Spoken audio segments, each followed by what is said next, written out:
Kathy? Okay. Welcome to the April 13th, 2010 meeting of the City of Lake Forest Plan Commission. I'm Jack Reisenberg, Chairman of the Commission. At this time, I'd like to introduce members of the other members of the Commission. To my far right, Commissioner Edelman, Commissioner Newman. yeah, it's out of line. You're not Commissioner Miller. Commissioner Newman. To the far left, Commissioner Cushman, Commissioner Waldeck, and Commissioner Shaw. From the city, Mrs. Zerniak. First item of business is approval of the minutes from the October 13th, 2010 Plan Commission meeting. October 13th, thank you, Tim.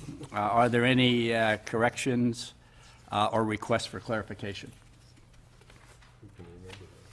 Hearing none, is there a motion for approval? So moved. Second? All in favor? Aye. Motion is passed. The first item of the agenda, which is the consideration of a request for approval of a tentative final plat for the, what's referred to as the 901 East Rosemary Road property, has been withdrawn by the petitioner. So we'll go immediately to the next item, which is consideration of an amendment to Chapter 20A of the Lake Forest Code, inclusionary housing, based on the recommendation of the Housing Fund Trust. Do any members of the commission have any ex parte contacts or conflicts of interest concerning this matter? No? Yes? Other than the connection that I have to the DeBrewer company that I've mentioned in the past, whenever Settler Square was an issue that came before the commission, DeBrewer is a client of mine, and I'm not representing him in anything involved with affordable housing, but I always like to put that on the record just so people know that I have a connection to another petitioner on another project. But I don't think it creates a conflict, and I've discussed that with staff. And that is not an issue. It's not an issue. Not an issue. Yeah. Okey-doke. All right. Presentation by the petitioner. Mr. Burns?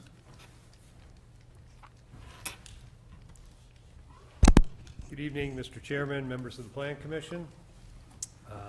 It's good to be up here without a full house behind us.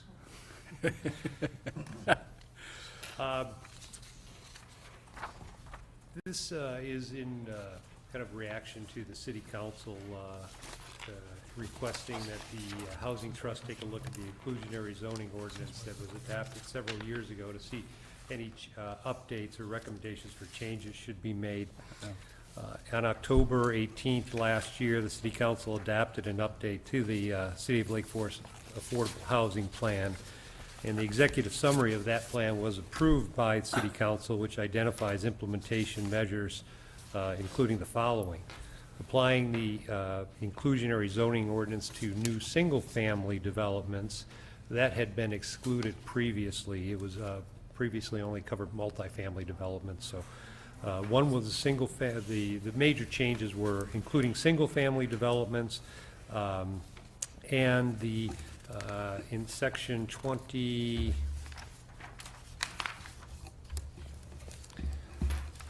Excuse me, 20A1, paragraph B, we further defined affordable housing to be 60 to 80% of mean area mean income, and we added a section for a definition of moderate housing and a moderate housing unit, and that would be 80 to 120% of area mean income.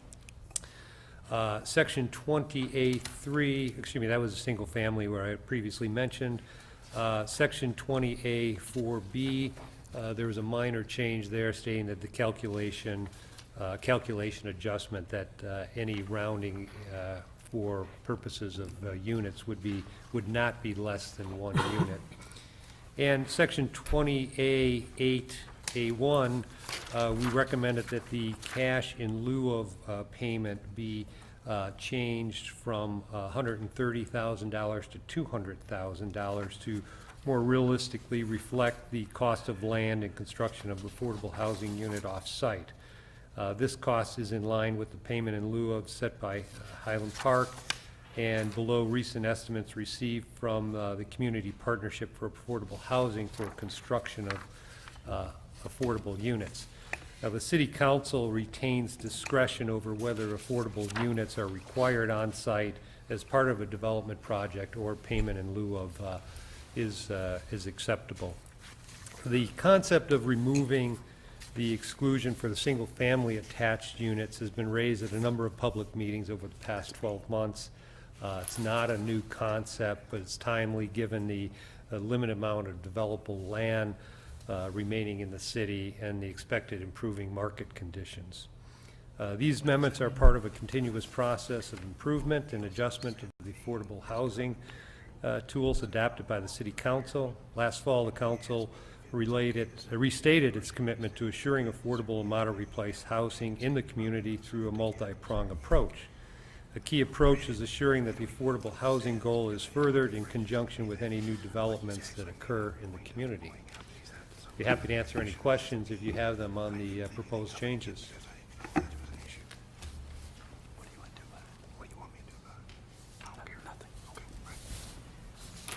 Excuse me. That's quite all right. I'd be happy to answer any questions, Mr. Chairman.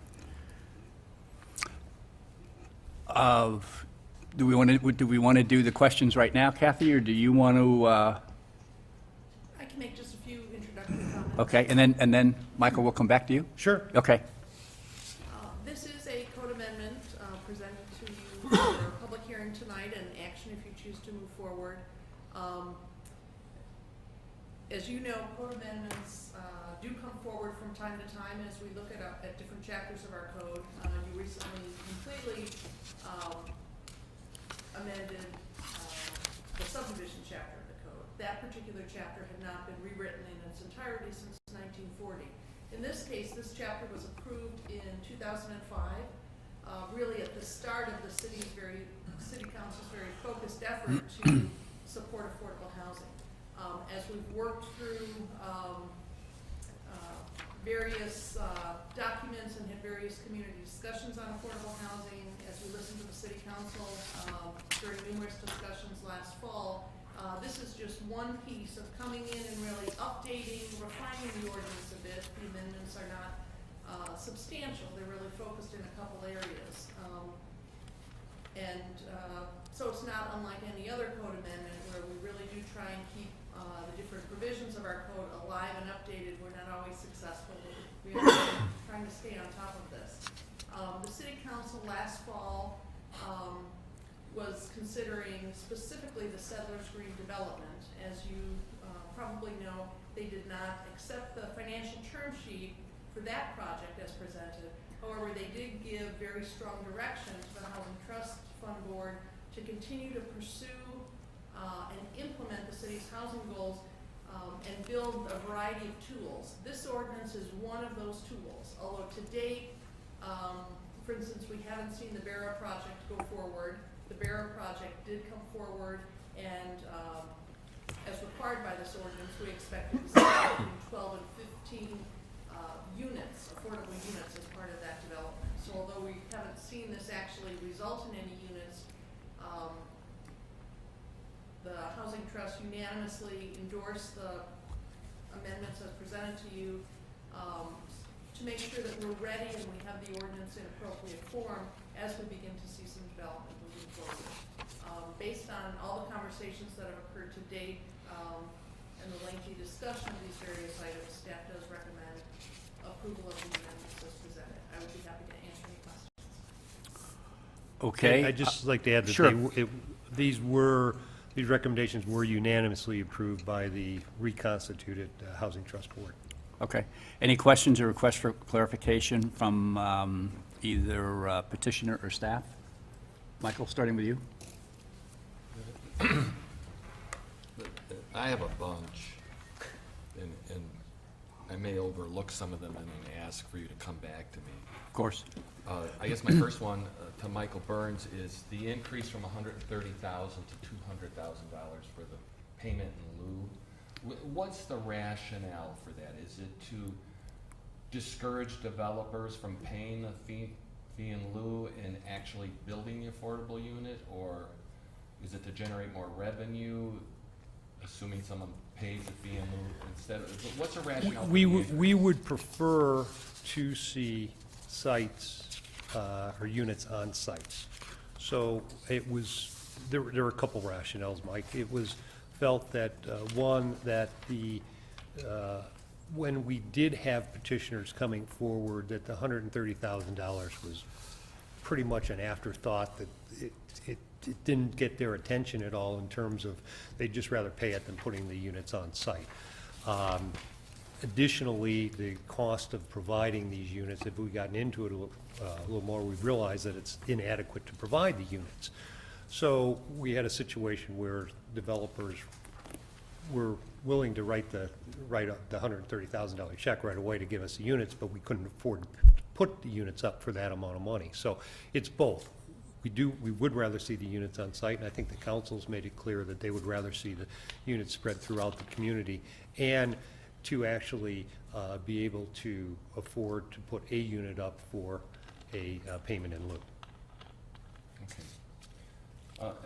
My next question goes to Kathy Cerniak, and that is, because this is coming before us for amendment, I'm presuming the original 2005 language came before the then existing Plan Commission for review and approval. It did. Because I'm aware of our affordable housing policy throughout the city and all the dialogue that's taken place at the city council level and elsewhere. This is the first time I ever read Chapter 20A, inclusionary housing, and it was quite an eye-opener for me to read it and start to get my arms around it. Now, I know the purpose for this hearing tonight is to discuss the requested amendments. So I'll try and restrain myself from commenting on the ordinance, because in order to contextually understand the amendments being requested, I had to read the ordinance a couple of times to understand it, and that's history. But that was 2005, and this is 2011, and the landscape has changed dramatically, and the big overriding question that came to my mind is the original 2005 ordinance, is it appropriate in this day and age? I mean, we want to do everything possible to encourage development, not discourage it. And this, to me, it's an encumbrance to development. And we're talking about expanding affordable to now affordable and moderate housing. We're talking about expanding it from multifamily, 5 units and greater, to now single family.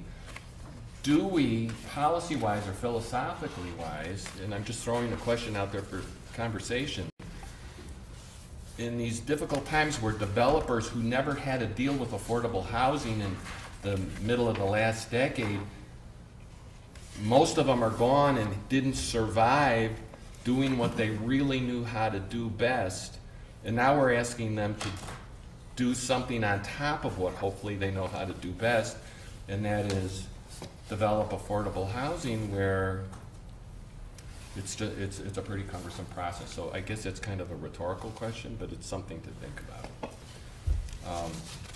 Let me just go through my notes, so bear with me. And I never understood the fee in lieu of, to begin with, because to me, it's contradictory. I mean, if we want affordable housing, then we should mandate affordable housing, and then to have this fee in lieu of allows people a back door to not have affordable housing. So, Well, I can give you a good example. Actually, the only fee in lieu of that we've accepted, I think, is a good example, and that was the Presbyterian Homes situation, where If affordable housing was built on that site, it would have, because they're providing extra services Yeah. out there, medical services, food services, social services. Putting affordable units on that site would not have availed those people to those services, and it would have created somewhat of a different class of citizen out there. So we thought, and the city council agreed, that it would be appropriate that they make the payment in lieu of, rather than providing the houses on site there. Okay. And, Yeah, well, Mike, that the makes sense. the only other example that we have is, was when Barrett came forward, the number of units that they were required to provide, I think was 15, and I think 10 or 12 of those units were going on site, and we were willing to accept a payment in lieu for some of for three to five units off-site. So, and it was felt in that situation that, 15 units on that site was probably an appropriate number for it. So that's, I think those are, good examples of why the payment in lieu is in there. Okay. Does the city have the ability to waive that payment in lieu? To waive it? Yeah, Yes, they do. okay. So it's not utterly mandated, it can be contextualized. The Housing Trust Board cannot, but the city council can.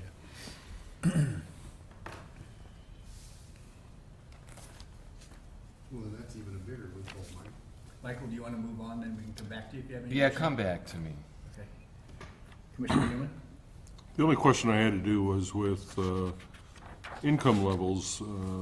Low and moderate income levels were defined as 60 to 80% of the, what was termed area median income.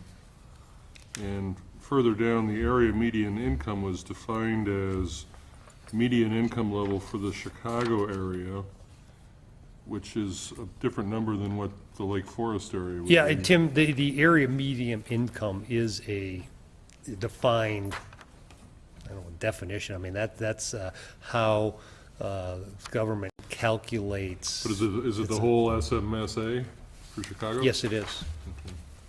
I mean, how do you reconcile the difference in incomes between the local Lake Forest area and the SMSA? You really don't in this situation, and nor do you in applying for any grants or state funds, or not just the housing trust, but any governmental body. But part of the reason for adding in the moderate Right. housing definition was in direct response to that, because Yep.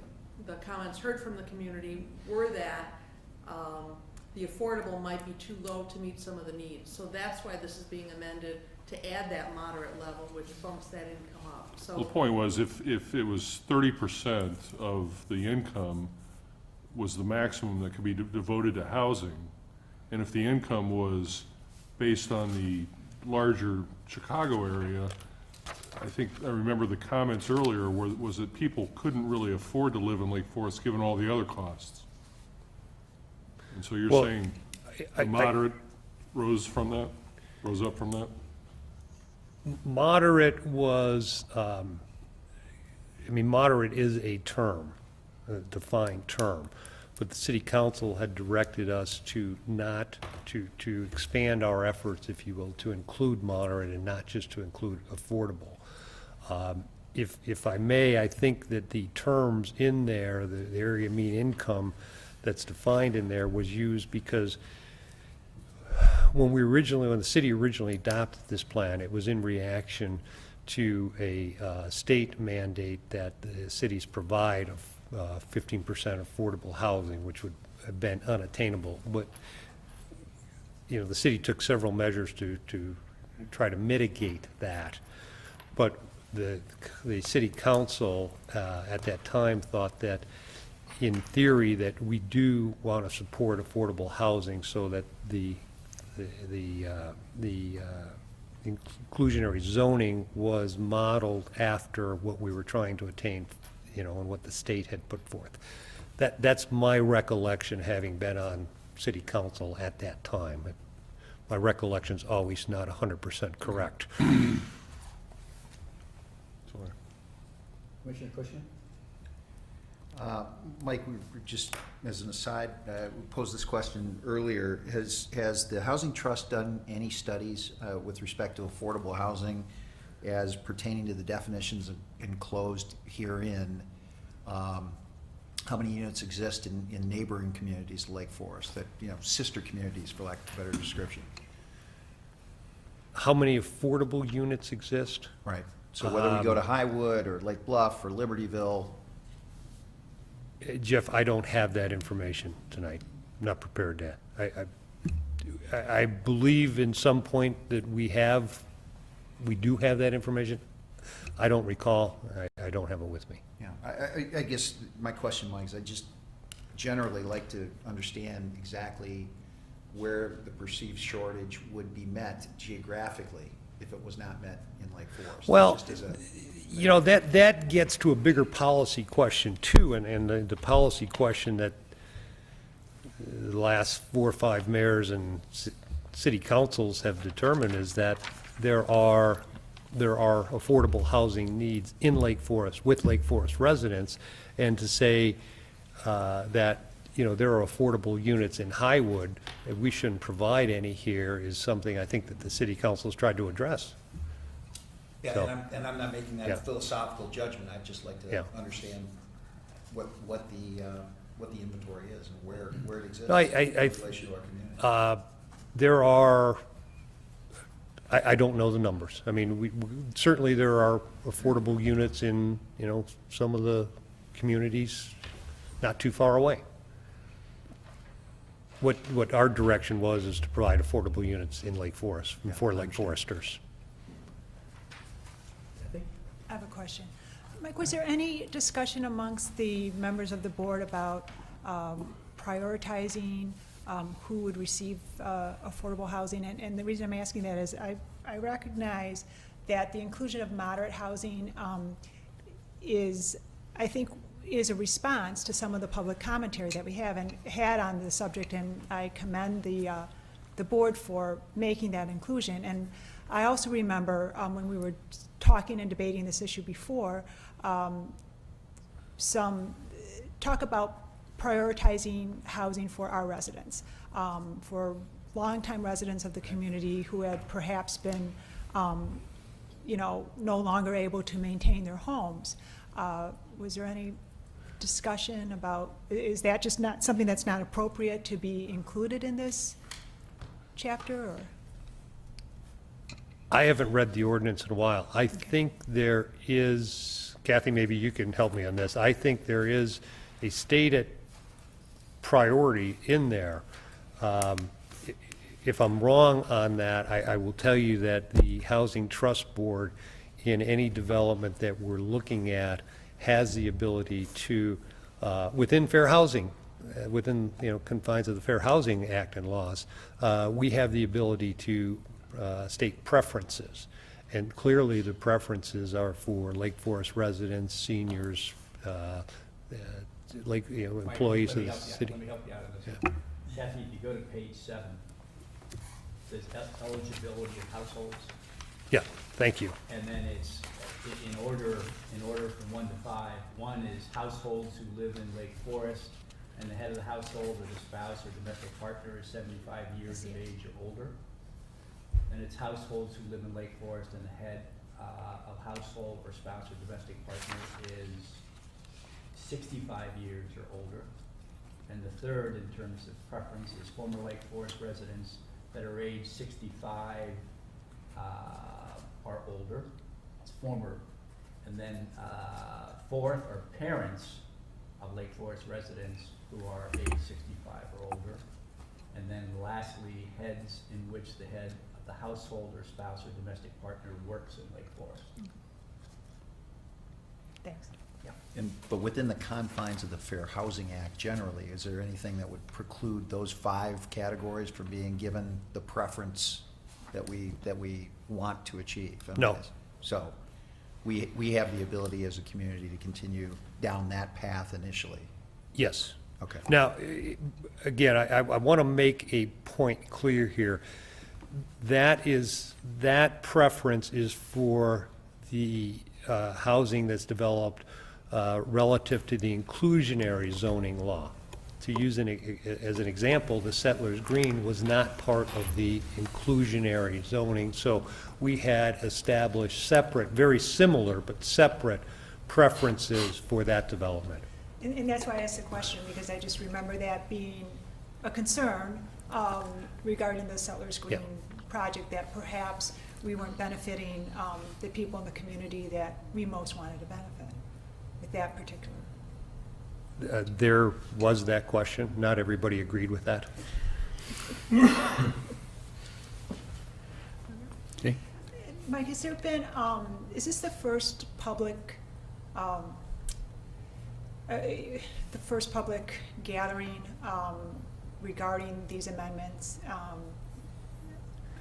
The new Housing Trust Board, which I know is sort of kind of newly constituted, or was constituted in the fall, where additional members were added.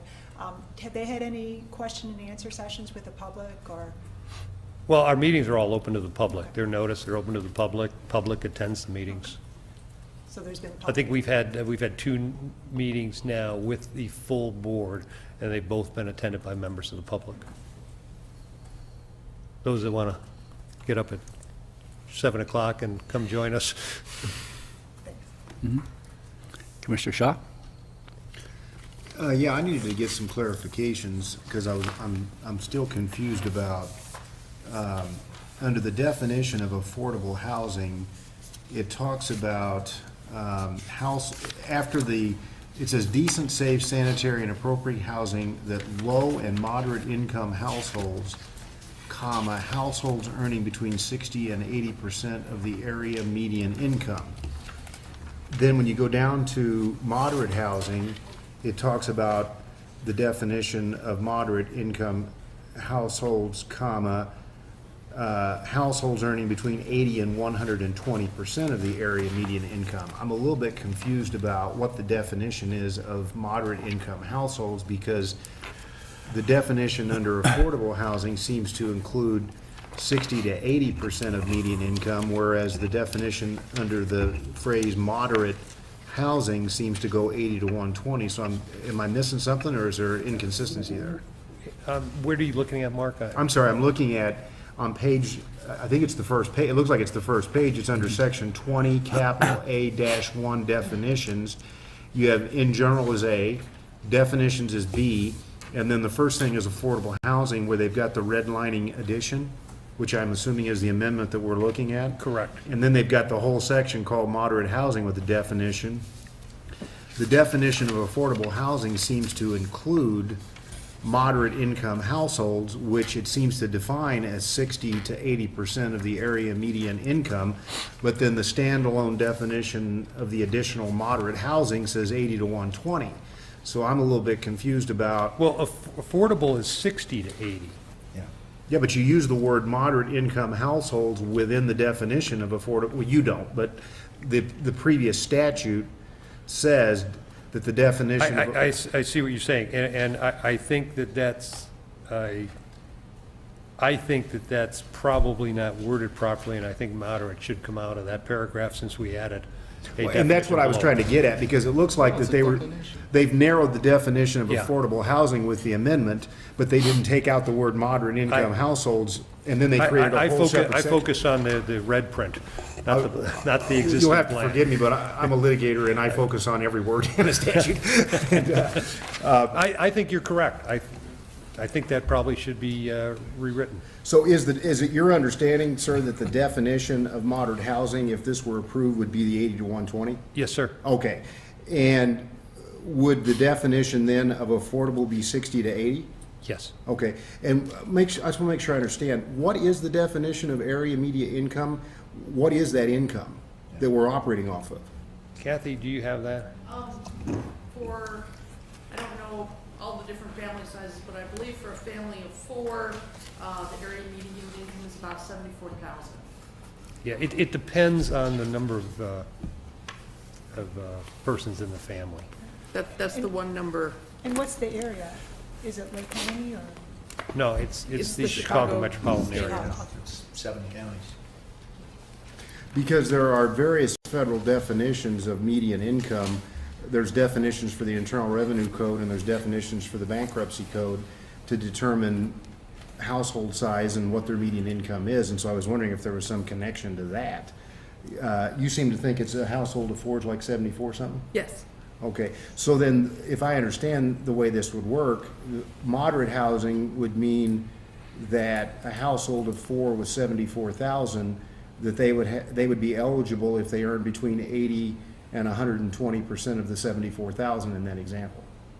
That's correct. Okay, and do we have any kind of statistics on what types of people that would affect that currently live in Lake Forest? Like what numbers or percentages or whatever?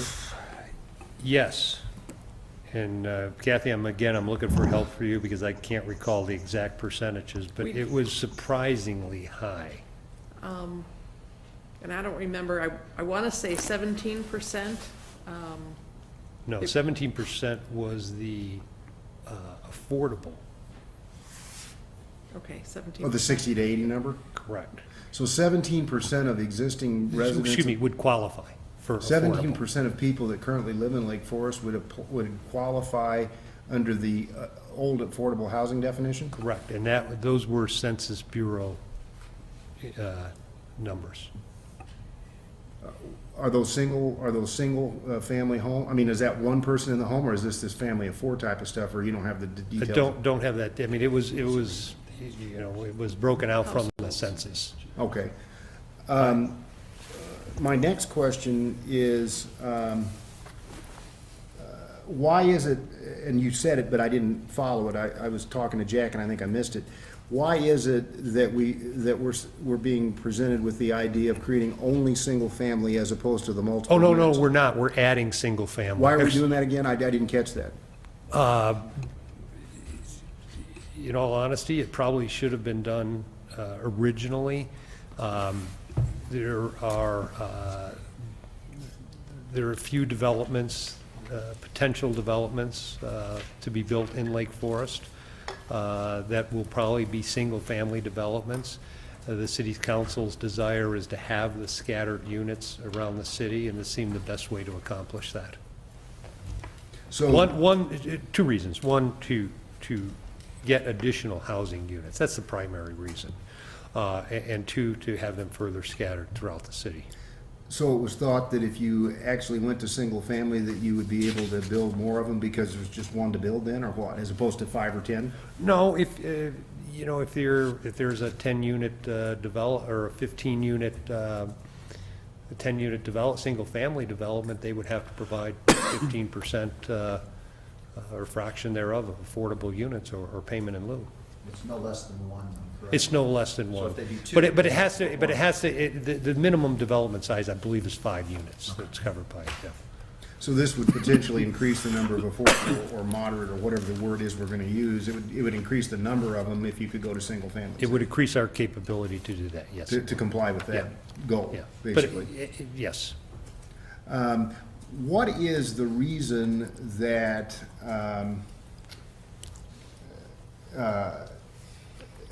the eligibility thing troubles me a little bit, because I wanna make sure I understand what you said. You get the impression that somehow that the eligibility requirement under 20A-10 suggests that if there were people in this town that already lived here that fell into one of those criterion, that they would have first dibs on being able to get this special housing over anybody else who's trying to come in from somewhere else. Is that correct?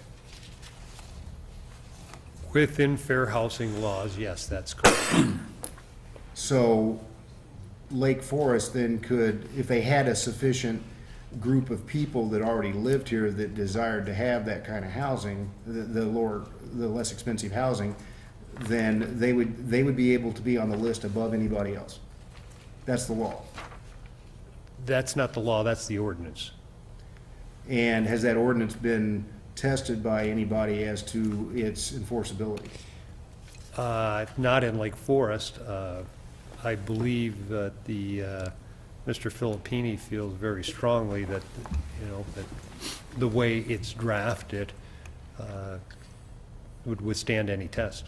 So I get- That's certainly the impression that we have gotten from all the affordable housing and the fair housing people that we've talked to. okay. Why do we keep adding the caveat? I'm sorry, I didn't interrupt, but we seem to come back to within the context of the fair housing. Well, there's Wow. protected classes within fair housing. And, you know, you can't ignore those classes, but within, you know, if there are Lake Forest residents on the list that may be in a protected class under fair housing, we can't discriminate against them in any way. That's why I keep referencing that, Jeff. So the fair housing laws, within our preferences, we have to follow and can't discriminate any within the preferences we establish. So you're not talking about income preferences, you're talking about various other classifications? Correct. Whether it's, okay, I understand, okay. And one of the questions that was asked, I think it was by you, Jeff, was about the, taking into consideration the stock of affordable housing in adjacent communities, and you didn't have the numbers on that.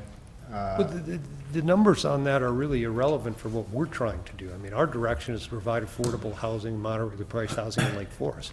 That's the direction from the city council for us, not to, you know, show those people affordable housing in a neighboring community.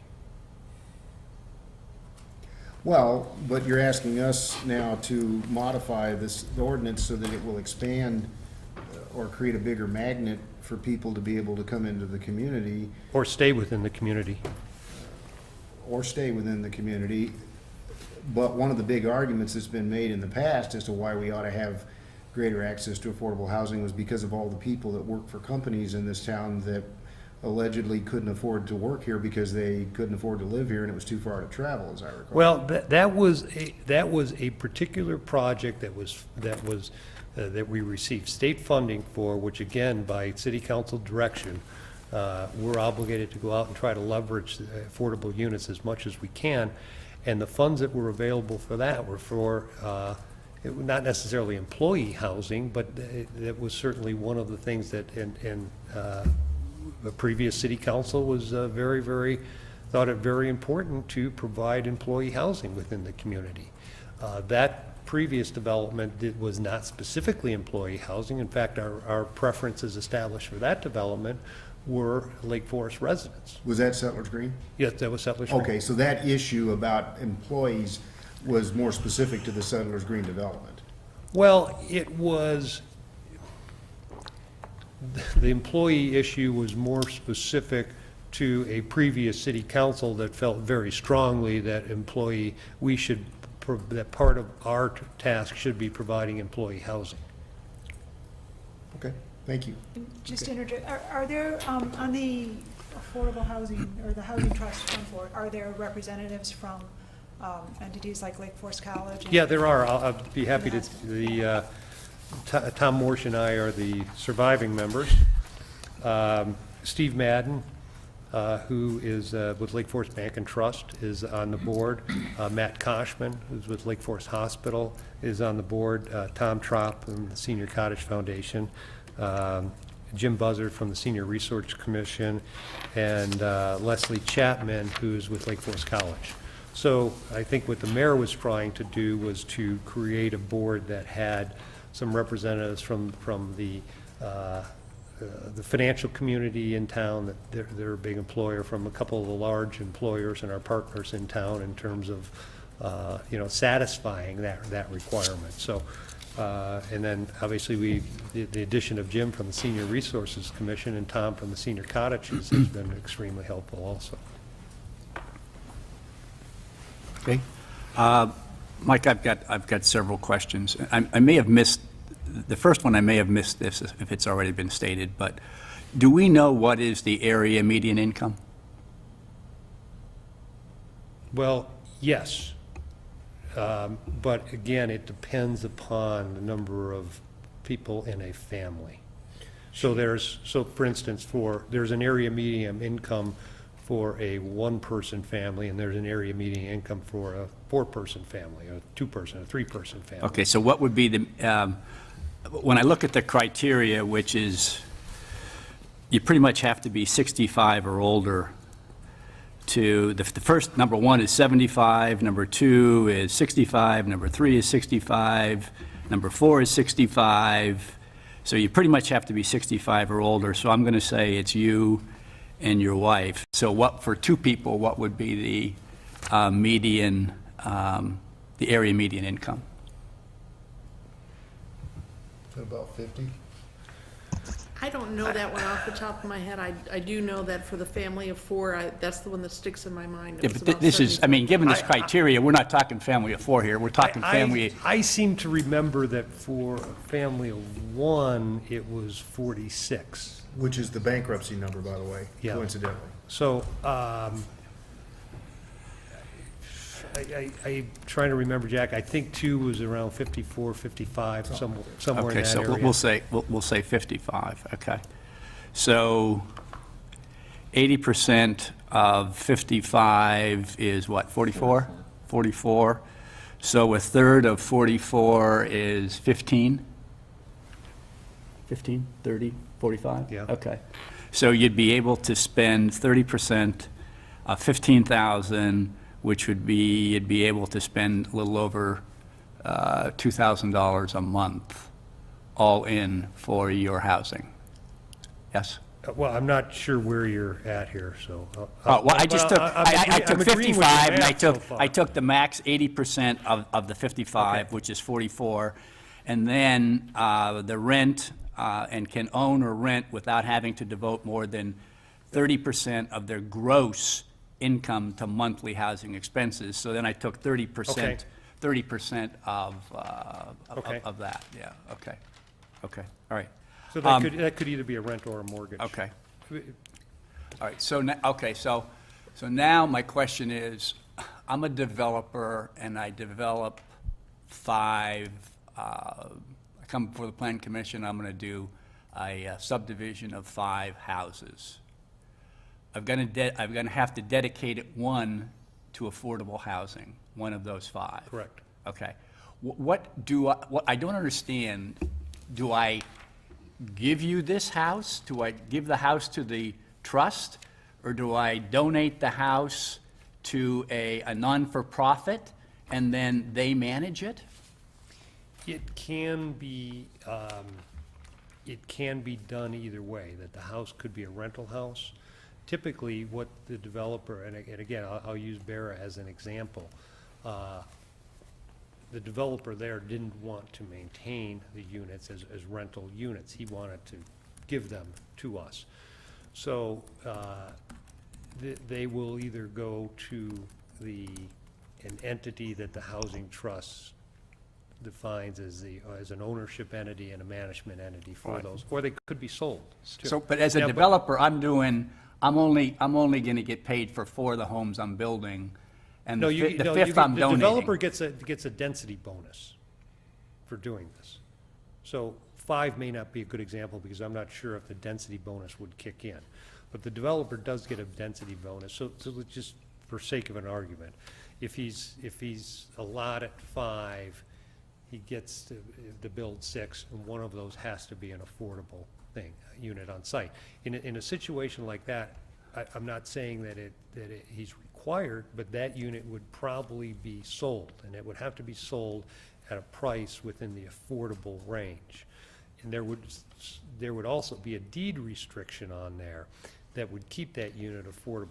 For instance, if I buy an affordable unit within a development and I buy it for, $200,000, if I keep it for 5 years and the houses around me are $1 million houses, I can't sell it for $800,000.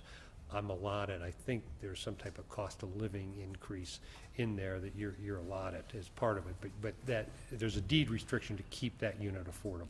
Well, Mike, going back to my example of I build 5, I know I'm gonna sell, and let's say each one of those homes is we'll say an $800,000 home, okay? I know I'm gonna sell 4 at $800,000. What do I get as a developer for that 5th? I know it's gonna cost me a minimum of 200 if I do give you 200,000, give you something in lieu of. But what would my maximum penalty be, what my maximum tax be, if you will, if I was not allowed to do something in lieu of, and I had to like give it to you or sell it to you or whatever? We'd actually prefer that that unit be sold. We don't want, Or is it sold at the 800, no, it's sold at an affordable number. and what is that? I don't know. Got a I mean, back end I don't know how that would be, that would have to be defined. I mean, it'd have to be, is it a moderate or is it an affordable? Right. And it would have to be within that price range. What about property taxes? Are those Property taxes, adjusted or? can I come back to that, because I want to make sure I answer your question Sure. correctly, Jack. Kathy, do you know exactly how that? Well, I think the important piece is that with the development that comes under the provisions of an inclusionary housing, of the inclusionary housing chapter, in the case of those developments, the developer meets with the Housing Trust Fund Board, as did the developer of Barrow Woods. There's a discussion of the development, a discussion of whether units on site or payment in lieu of is appropriate. There's a discussion of how the units can be sustained as affordable, whether they're under the ownership of a not-for-profit, whether it's a deed restriction, whether it's ownership or rental. So with each development, there is a whole discussion that will take place, and as part of the development subdivision coming before the Plan Commission, that will be part of the recommendation. How the inclusionary housing Okay. provisions Okay. should be met. Kathy, let's, okay, now, White Stable Farms, that's the vineyard property, right? There were how many homes in there? 32, 34. 34?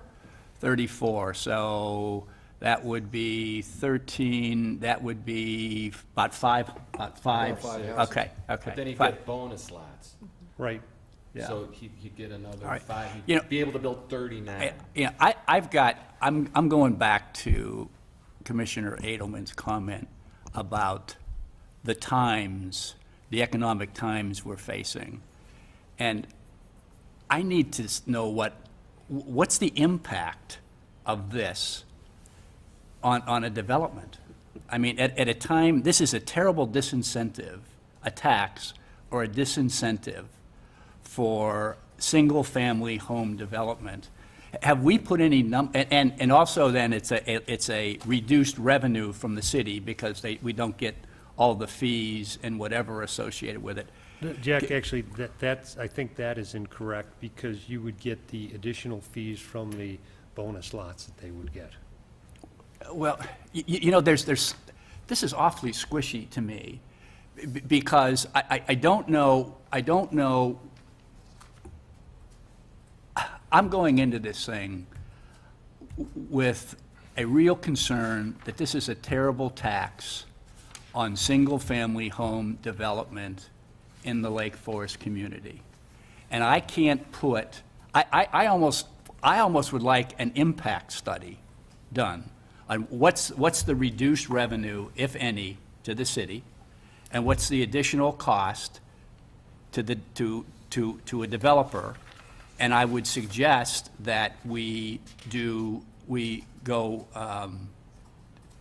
back to the future and say, what would this have cost White Stable Farms?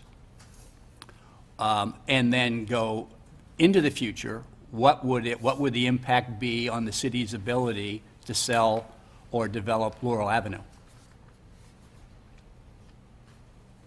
That's, Good question. I mean, this is, I've got a concern about this being a good thing, but at the wrong time. The other thing, we're setting aside single-family homes. That's our product. Now, our consumer are households who live in Lake Forest that that the head of the household is at least 75 years of age or older. That's number one. Number two is kind of the same thing, only 65. Number three is former residents who are 65. So we're setting aside single-family homes, that's our product, and our consumer, we've got a product that is not at all in demand for our consumer. Our consumer who's 65 and 75 does not want to move into a single-family home. They want to go into a condominium, they want to downsize into an apartment. They're probably looking at Lake Forest Place. So, Or Crystal Point. Well, but that, Whatever. Jack, that's not to say, though, that, I mean, that's one of the reasons that we have the payment in lieu in there.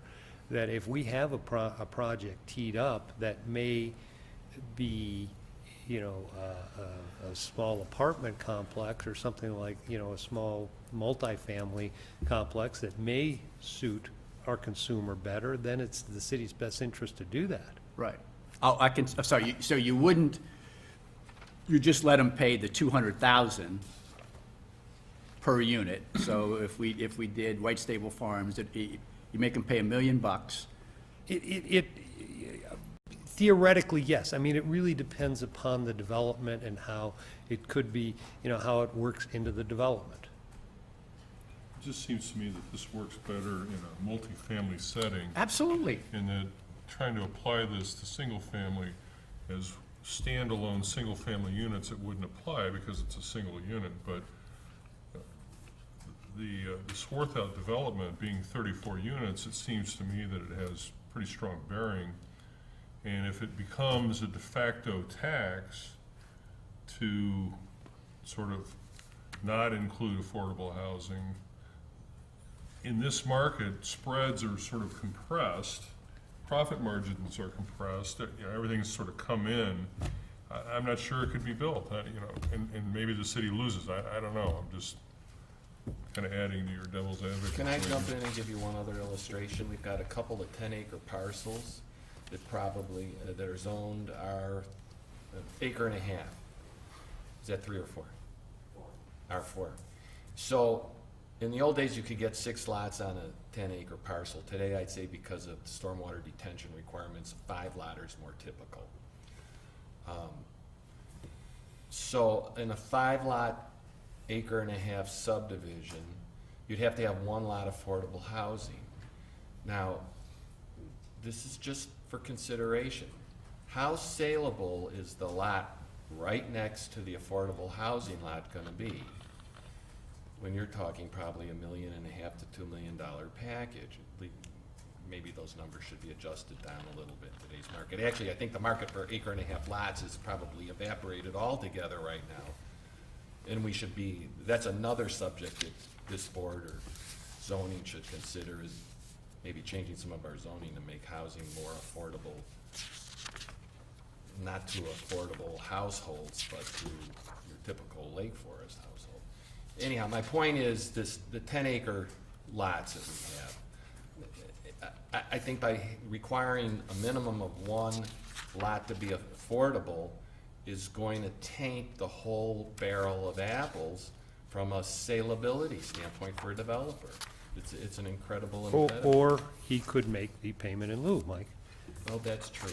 But then there's a section that provides that there's a waiver for all applicable application fees, permit fees, plan review fees. So are we really just transferring fee income to community development services over to the housing trust fund? Well, I don't think that we're not requesting any revision in fees. No, that's already in the ordinance. Development cost offsets, that's already a provision in there from 2005.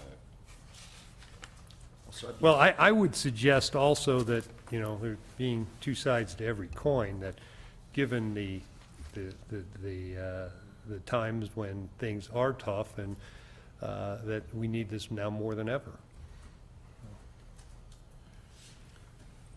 But, you know, I would counter you, to be honest, and I don't mean to be argumentative, but in 2005, I clearly understand why we needed something like this, because that's right before everybody fell off the cliff, and you couldn't touch housing in Lake Forest. I mean, everybody saw their homes double and triple in value, and yeah, we were like the unaffordable community. So I can understand this, but I mean, my gosh, I know of a little house on Telegraph Road that just sold for $165,000. You know, and that's a great example. That was a house that we had targeted. And as part of a project we're doing now, and unfortunately, we didn't act quickly enough. And now the houses we're looking at are $240,000. You know, Questions, any additional I questions, do have comments one. from staff or petitioner? I think it'd be interesting to hear from our city attorney with respect to how fair housing statutes enter into this preference discussion. Because, you know, you make that point, it's a valid point, subject to those constraints. And if I understand it correctly, and I may be wrong, you can set aside, for example, a senior development project. And you can exclude the 25-year-old who wants to move to the market as a result. But the minute that you say we're creating an affordable housing circumstance, and a 25-year-old as welcome as the 75-year-old that you're really trying to satisfy, then it's a free-for-all. If I understand it correctly, and I may be wrong, Mike, I'm just trying to figure out where those impositions come in. In other words, once it's open, it's non-exclusionary to a demographic segment. Then you have no ability to exact the preferences that is your objective. And if I'm wrong about that, tell me, or let's have an opinion rendered from our attorney, so that we understand really whether or not these preferences are enforceable. Well, the preferences have been vetted many times. So I don't think you'd have a problem getting an opinion from Vic that they're enforceable. And I still have a question about the property taxes. Oh, I'm sorry, Kathy, No, it's okay. you know, I We wrote got- it down here and I didn't come back to you. In that situation, where, we use your example, Jack, where you got the $800,000 house, and then the developer did build a house that, let's just say is $250,000 or so, that house would be based on the sale price of that house. So the house would be taxed, but it would be taxed on a lower amount. It'd be taxed on the $250,000 rather An than, adjusted tax? no, because the tax is based on the amount of the sale.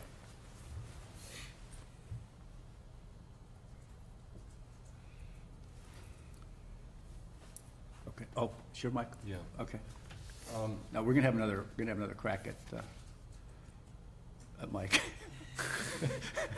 I just want to point out, in the accompanying staff memo to this ordinance, it discusses real briefly why we added the moderate housing definition. And it states, because there's a segment of the Lake Forest population, which includes employees of major institutions of Lake Forest, that would not meet the qualifications for affordable housing, but still struggle to find homes within their price range in Lake Forest. And I underscore, struggle to find homes within their price range in Lake Forest. When I buy a new car, I don't go to the Mercedes-Benz dealer. I go to the Chevy dealer because I can afford a Chevy a lot better than I can afford a Mercedes-Benz. I don't know why the employees have to own a home in Lake Forest when I'm sure there's perfectly wonderful housing that meets these definitions in Vernon Hills, Libertyville, and Mundelein, which are not hardship commuting distances. Setting that aside, I am sensitive to old-time Lake Foresters who can no longer afford to live in Lake Forest, and I ask myself, why is that? Why can they no longer afford to live in Lake Forest? Well, if they've owned a home here and it went up in value, that didn't cost them money. It was the real estate taxes. So one way to address the situation for old-time Lake Foresters is if they can no longer afford to live here, presumably because their real estate taxes have gone up tenfold, can't we do something for them and give them relief on the real estate taxes? Isn't there something we can come up with, whether it's a subsidy of funds from the Housing Trust Fund, or whether we can pass an ordinance that rebates them that portion of their real estate taxes that comes to the city of Lake Forest, you know, to show sensitivity to them? Because those people I feel for, but I don't feel that it's a God-given right to be able to have to afford a house in Lake Forest. We keep putting Mike in an awkward spot. No. He's here at the direction of the council. I'd like to answer that question though, Jeff, but thank you. Yeah, please. Part of this whole, the origination of this was because Lake Forest has changed. When I grew up here, you know, the gym teachers at the high school lived in town. The people that worked for the city lived in town. The police officers lived in town. The complexion of our community has changed significantly in more years than I'd like to say that it was since I grew up here, but it's changed. And it was thought by previous councils that as a community, we've lost something because of that. And that we should be able to, we have teachers that they should be able to live here. We should try to give them an opportunity to live here.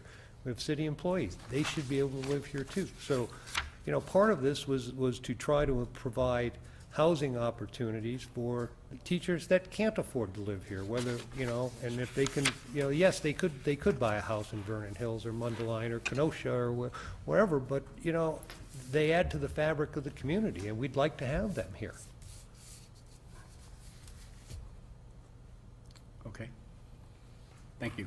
Okay. I'll stick around in case you have any other questions. Yes, please, please. At this time, I'd like to invite comments from the public.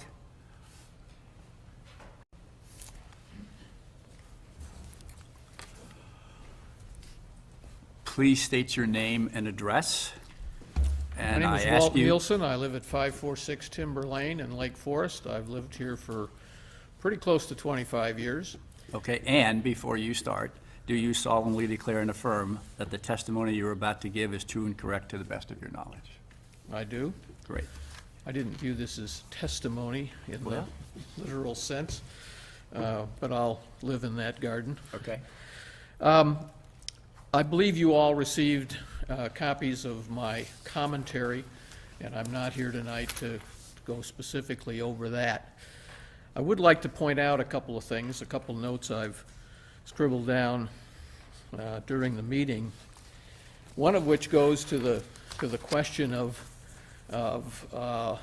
the opportunity for the public in Lake Forest to address these issues. I would assert that the entire history of the Housing Trust Fund Board has been to cut that off. Witness that the meetings now, excuse me, I have a little thing in the throat, are held at 7 a.m. Very few of us attend those meetings. They're not designed for public comment. These same issues, the same issues we're talking about, the issues you folks raised tonight, drew an entirely packed house in the city of Winnetka last night, a roiled populace over these very same issues that we're talking about. There's nobody, excuse me, sir, nobody else in the room.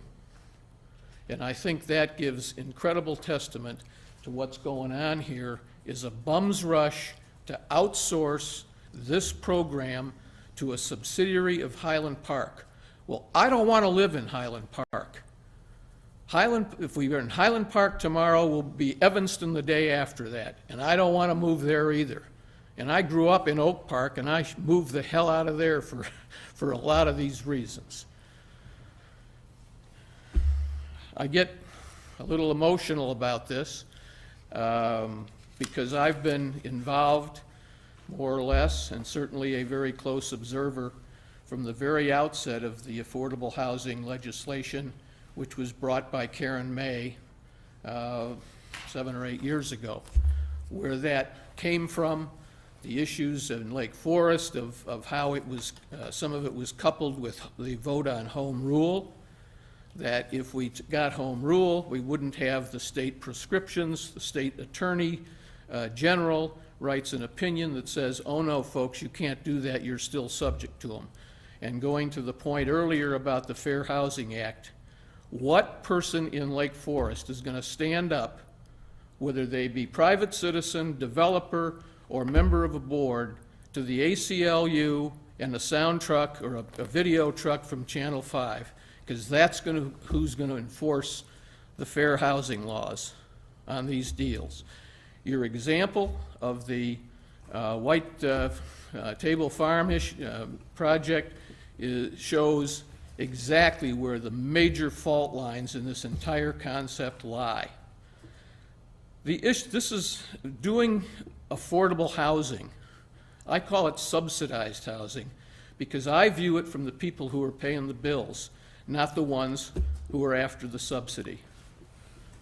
And I think that, you know, the first thing you get out of liberal ideologies is you get them to change, they change the language. Well, this is subsidized housing. Other people are paying a redistribution of their assets, whether they're big assets such as paying a fee in lieu of, or the atomization of the costs through a dispersal of higher tax rates to pay for the people who aren't paying the higher tax rates. That's what this is. I would ask you tonight, well, let me go back to one thing. If this city believes it should support deserving people for their housing needs, and there are indeed deserving people in this area. We live not too far from Great Lakes. There are wounded warriors coming out of there seeking to find their way back into housing facilities. This program, in its 7 years, hasn't done one thing, not one single thing, to come together with programs for wounded warriors. They deserve our support, not the assistant professor of Oriental languages at Lake Forest College. At base, the affordable housing program that is trying to be foisted on this city, that has been foisted on this city, is stupid. It's inefficient. The issue is not enough bricks and sticks.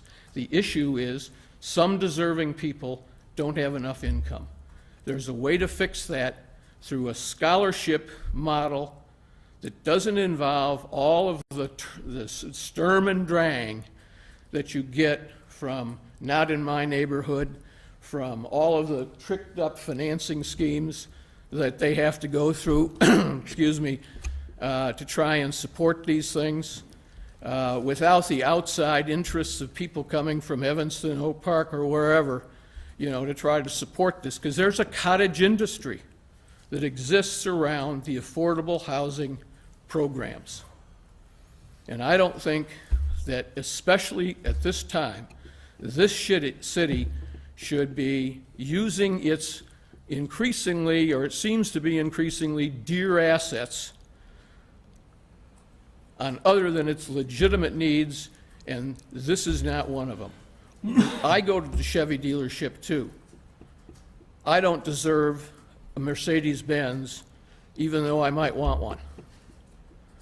And that principle needs to apply in these cases. I would ask you folks not to be, we know you're not the final decision makers on this, but I would ask you not to be enablers to that decision. Thank you.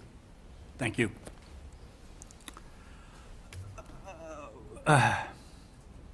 Any staff response? No. Okay. Petitioner rebuttal? Yep. Oh, Really you know, Michael, just, sir, did you, fine. Okay, I- I didn't know. Thank you, thank you, thank you, thank you. I found the household income Oh, information for good. you.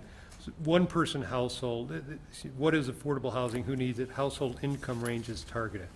One person household, the ranges are from 31,000 to 63, two-person 36 to 72, three-person 40 to 81, and a four-person, 45 to 90. I don't understand why there's a range. There's a median Uh, income. It's the, I believe this is based on the 60 to 80. I see, okay. So, in terms of a rebuttal, I've been called a lot of things, but never a liberal, Paul, so. I think some of, The word now is progressive. I've never been called a progressive either.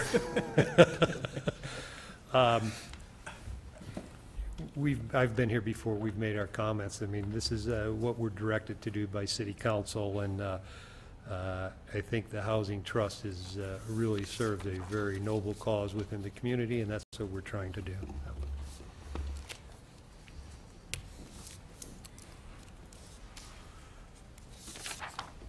Okay. Final questions from commission to petitioner or staff? We'll start with Commissioner Cushman.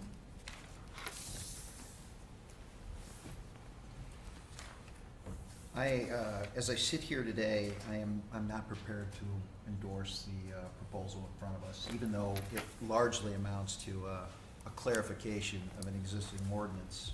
And that does not mean that I'm prepared not to endorse it.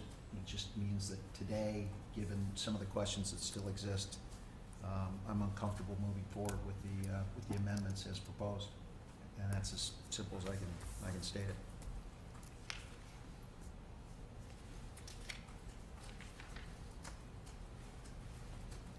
Mr. Waldeck? I think we could benefit from further discussion. I do think that the changes that have been made, and particularly the inclusion of moderate housing, are good changes and a good beginning. But I think we could benefit for some further discourse. Commissioner Shaw? Well, I'm a big fan of more information better than less, and given the fact that there's been a fair number of questions asked tonight that we don't necessarily have clear answers to, I think that there's no harm in continuing this for further study.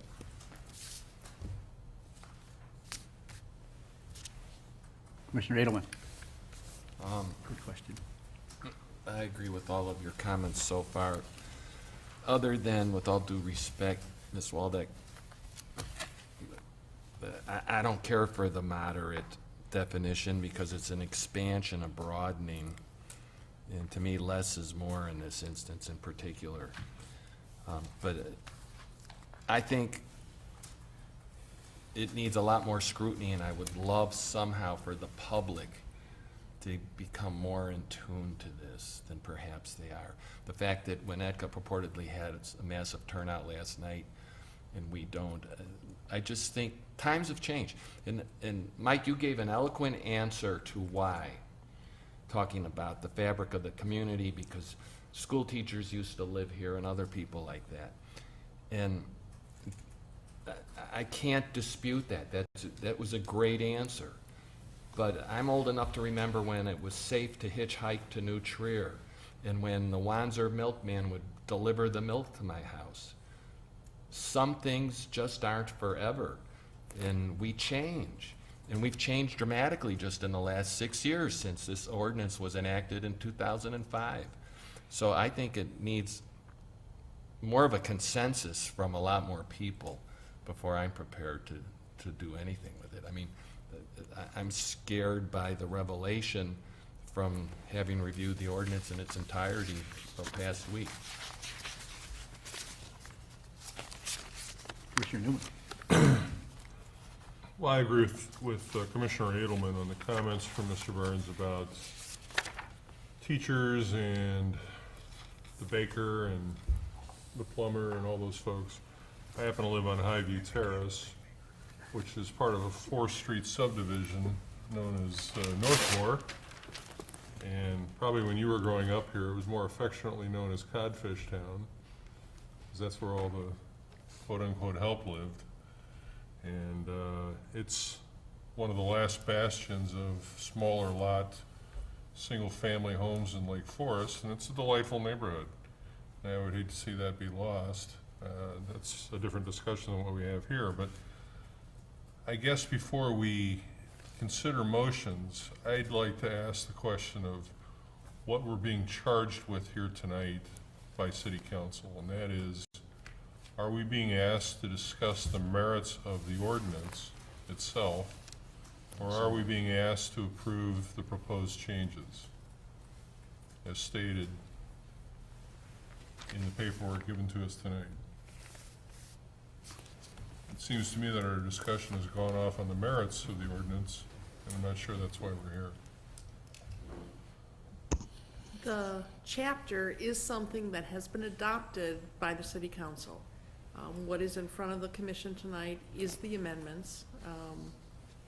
The council this fall did reaffirm its commitment to affordable housing, did not ask the Housing Trust to rewrite or reconsider the entire chapter, but simply directed that some enhancements be made. So in response to your question, what is formally in front of you are the amendments. Certainly, there's nothing that would limit your discussion from going beyond those amendments. But that's what is officially But before a you for motion action. beyond approval or disapproval of the changes is probably not appropriate. Is that correct? Correct. Correct. Yeah, right. The item before you for action is the amendments The changes to the amendment. themselves, yes. Right. So if you were to make a motion, that motion should focus on the amendments.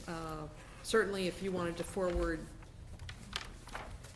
a broader recommendation to the city council, you could certainly do that, but that wouldn't be in the form of an official action. I cannot support the increase in the payment in lieu of, because I think it's totally inappropriate at this time, and I think would act as a disincentive to multi-unit family new construction. Nor can I support the inclusion of the single-family homes. I think it's, if you look at the criteria, I go back to what I said before. I believe it's, the reason I believe that it was never included in the beginning was because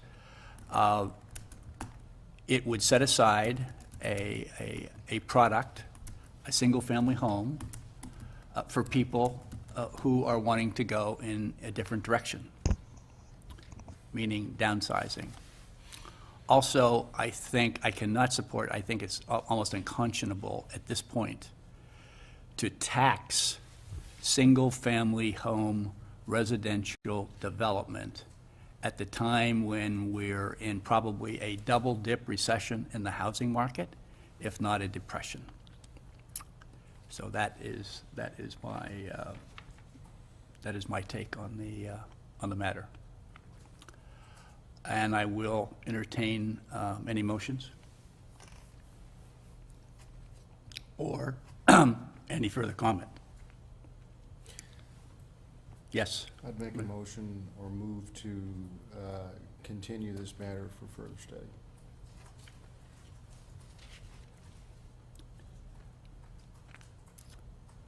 Is there a second? Hearing none, do we have any other motions?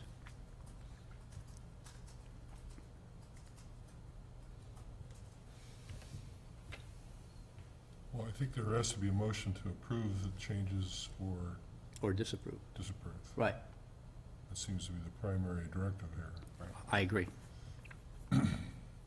which is a different motion than what you just put forth, right? Well, not necessarily. My motion would give us time to gather more information for the questions that we asked at the meeting tonight to decide whether we should vote for or against the amendments. So that's why I'm saying we ought to enter it and continue it.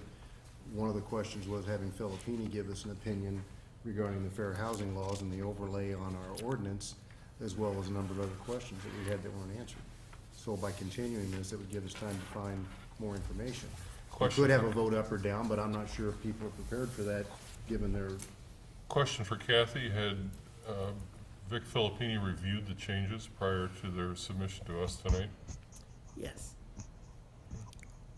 But we could certainly provide an opinion, as Chairman Burns stated. Mr. Filippini has been involved in many discussions about affordable housing, and he certainly has opined on the ability of the city to set priorities. So we could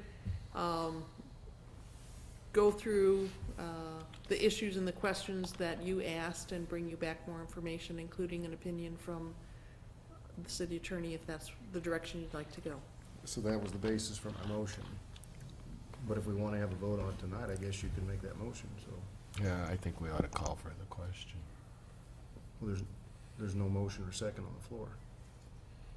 Okay, then I'll stick my neck out and make a motion that we disapprove it as submitted.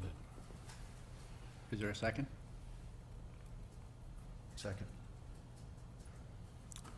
All those in favor? Can we discuss that? If the motion is successful, what does that mean? It goes back to council to be further enhanced? Yes, the recommendation, any recommendation from the plan commission is forwarded to the city council.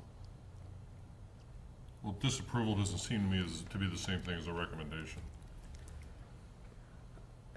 The plan commission does not take any final action. So any action you take, approval or disapproval, is a recommendation to the city council. So it's a recommendation to disapprove, or to not approve the amendments to chapter 20A as proposed. That would be the motion. All in favor? Aye. Aye. Against? Nay.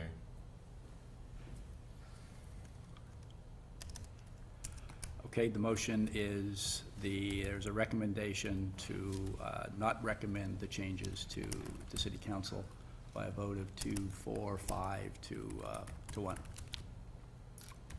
Thank you.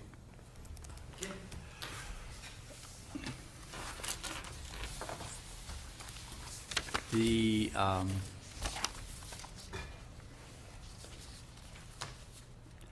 is there any public testimony on non-agenda items? Hearing none, I will entertain a motion for adjournment. Second. I have just a couple staff. Oh, I'm comments. sorry, Kathy. I did want to recognize that this is Commissioner Edelman's and Commissioner Waldeck's last meeting. On behalf of the staff, I want to thank you for all your time and your challenging questions and your support and effort. We would like to invite you back next month to be formally recognized from the other side of the railing. But appreciated working with you and look forward to working with you in the future.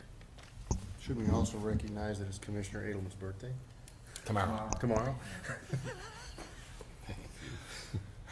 Well, it was a gas working with all you guys all these years and staff, and I'm sorry I'm not serving out the remainder of my term. I'm gonna miss it, although our agendas Make have it been sound like sporadic at best, but because of times, but I'll miss you guys. Well, before we get melancholy, does this mean you're not going to be here for the next meeting for us to wish you goodbye? Is there another cake? Yeah, no, I'll be here. Okay, good. Okay, now I will entertain a motion for adjournment. So moved. Second. All in favor? Aye. Opposed? Let's go home.